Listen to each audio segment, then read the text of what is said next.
it's Michelle here with another episode of My Cup of America. And today I am really super excited to introduce to you Ashraf from the Heritage Collection out of Virginia. Ashraf, thank you so much for spending some time with us today and telling us a little bit more about your business and how it got started and all that kind of stuff. So welcome to My Cup of America. Thank you so much, Michelle, for having me. It's my pleasure. Yeah, it's super exciting. So before we started recording this, you were telling me a little bit, about your background and, the apparel and accessories and everything, and then how, you needed to make a shift back in 2020, which led us to where we are today. So tell me a little bit about that. What do we got going? So, I started designing. I'm originally from Pakistan. And when I came here after I got married 15 years ago, I felt the need of bringing something from where I belonged to into the new world I was entering in. So when it came to clothing, either it was just Western that I could wear, or it was just Eastern that I would bring back from home. So I wanted to combine the best of both worlds because, we are back home there, the garments are embroidered and rich and they are colorful. And I wanted to bring that to the modern Western cuts and silhouettes. So I just started making things that could go with my Western wardrobe. And that's how Heritage came into being, because once I started wearing, my friends wanted it. Then I got called in at DC Fashion Week to present my collection in 2010. And I was 4 years in a row the designer who presented international clothing. They had a day dedicated to just international clothing, and I was one of the designers. Others came from Turkey, others came from Italy. And it was a really fun experience putting the looks that I had in my head on people. And then, and it was a big shift to describe this whole process to people back home, because my workers are still the same, but they have to shift into this modern world of what works with the clothing here, which may not work with the clothing back home, but I'm living here. So I wanted it to be deep rooted with my culture, but still feel connected to this new world. And one of my pieces was worn by one of the contestants at American Idol. She performed in front of JLo and Ryan Seacrest, and loved wearing one of my pieces. She was a model turned singer, and she wanted to wear something from Heritage, and that was like my biggest milestone moment. That is super cool. Yeah. So this is how Heritage started. Now, I had all the production and things in place, but then 2020 happened, and it happened for all of us. And we had to kind of search our capacities on how we can do things differently. And that's when I heard all this emphasis on staying protected and wearing your masks. And a lot of them, anything that I create, I always do a lot of research and a lot of reaching out to people as to why they are doing it or not doing it. Right. So I felt a lot of my friends and a lot of moms from my kids' schools resenting wearing masks, either because, either they were wearing glasses and it would come, they would fog up the glasses, they fog up a lot. Or they were just not cool. Or they were just uncomfortable, or they were not festive enough. So if they're wearing a nice dress and they're even hanging out their immediate family, or just, very intimate gathering, and then they would put this blue disposable mask, it would ruin the whole look. So I saw people taking their masks off for pictures, or they would, put them on the neck or not cover them properly. Yeah. And this is what my research points were. So I started drawing and designing, and then there was a lot of trial and error. And within 3 to 4 months of failing at something that could attract the consumers, I was able to make some of the most beautiful masks. So if I can just show you something, like this comes exactly to, so, it's an animal print. We all have things in our wardrobe, scarves, pants, tops. And then you just put this on. So if you look at the flower, this is handmade. Yeah. So this was done. People who are listening to our podcast aren't going to be able to see that. So I hope that they'll click over to either the website or Facebook, but it's not sewn on. It's actually like an attachment to the mask. Exactly. Like even this. Yeah. It's like a piece of art. So you wouldn't feel not wearing. You would want to wear it. Right. You would want to match it. So I have, like, with colors, and even the way the layering is done, it's 3 layers. It's washable, reusable.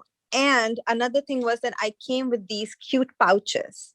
So, you can put this mask in the pouch for safekeeping and for gift giving.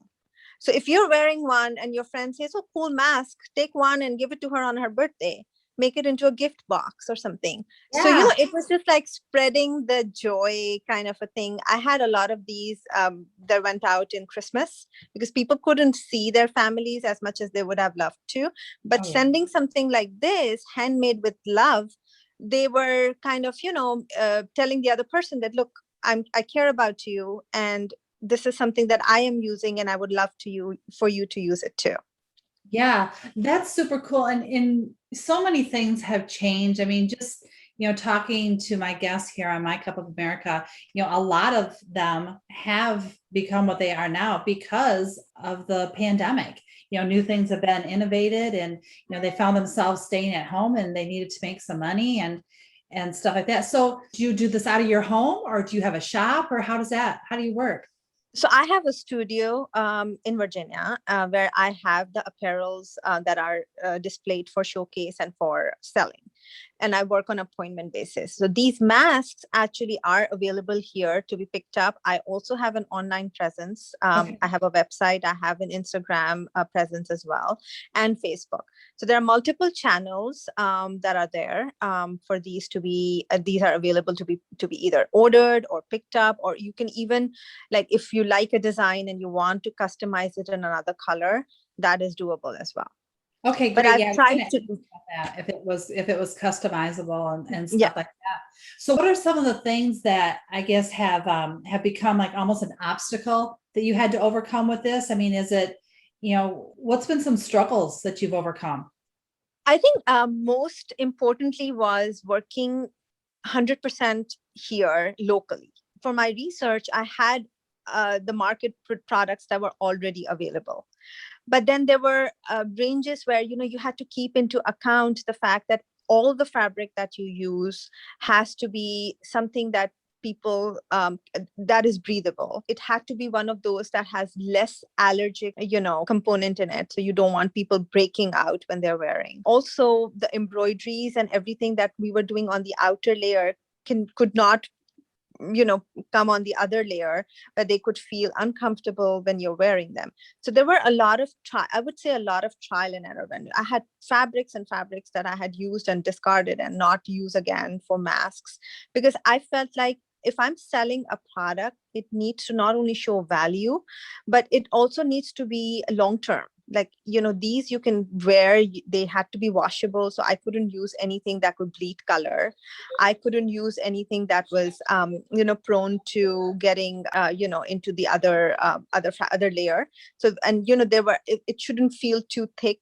So I think I would say experimenting, trial and error, and also getting the other person who was wearing acceptable to this idea of the new norm. A lot of people were like, well, I don't think I need to invest in these. And then when first I started wearing myself, then I started gifting them. Then the acceptability came in a little slower. And I think it just came in a little slower for masks generally. Right. Because people were just not, they were just not open to the idea. But if you present it in a way that it's a piece of art, just like you wear accessories, this is just another accessory you're wearing, but then you're getting protected too. And then I think that's the whole timeline of patiently looking as to how market is reacting. That was, I think, my biggest obstacle. And I think too, none of us thought that this was going to be a lifestyle This long.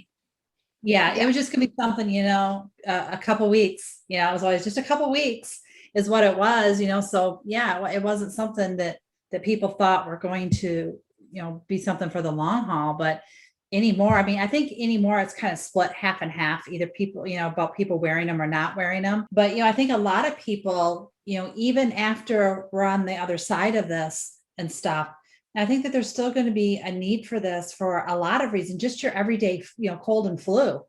to stop the spread of that, as easy. But you're right. It's like an accessory. Why not make it pretty, to wear? So have you been able to overcome the fogging up of the glasses? Yes. Oh, Yes. excellent.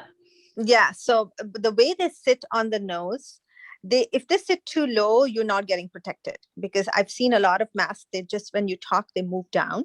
So Right. the measurement was the key in this, because the glasses and the distance, when the nose ends, they need to just sit right above it. And the straps that go behind the ears have the capability to be tightened.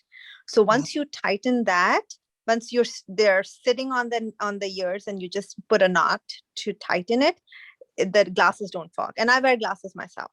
So Yeah. I was like the experimental person to kind of wear them. And then there were some fabrics that were just not bendable, or they would just stick up because of the way the thread count was. So I think we had to kind of separate the two out, the pretty ones that you're going to wear without glasses, and then the ones that work with glasses or no glasses.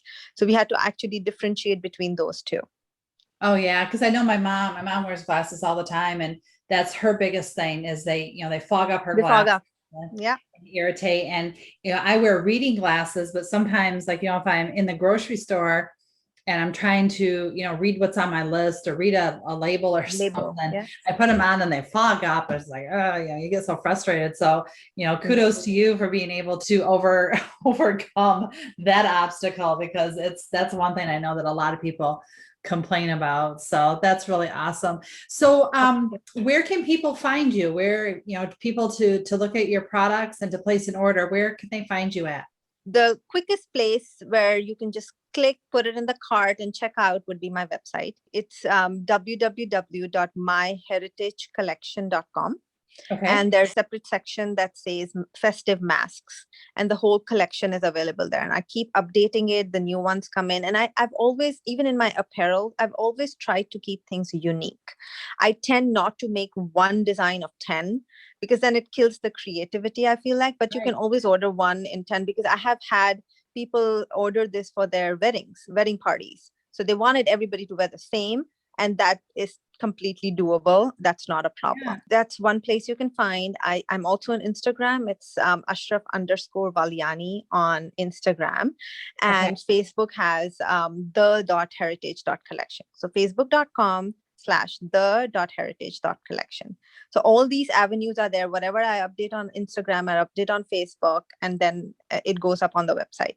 So all these avenues, I'm based out of Virginia, closer to Tyson's Corner area.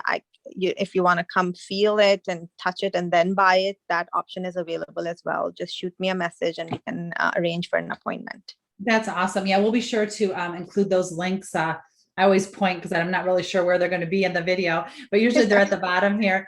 Those links will be here. If you're listening to us on our podcast, they'll be in the show notes, and you can always visit our website as well, mycupofamerica.com, where we will show all of this and have the links there for you too.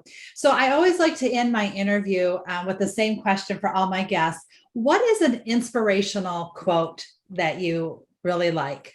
That's an amazing question.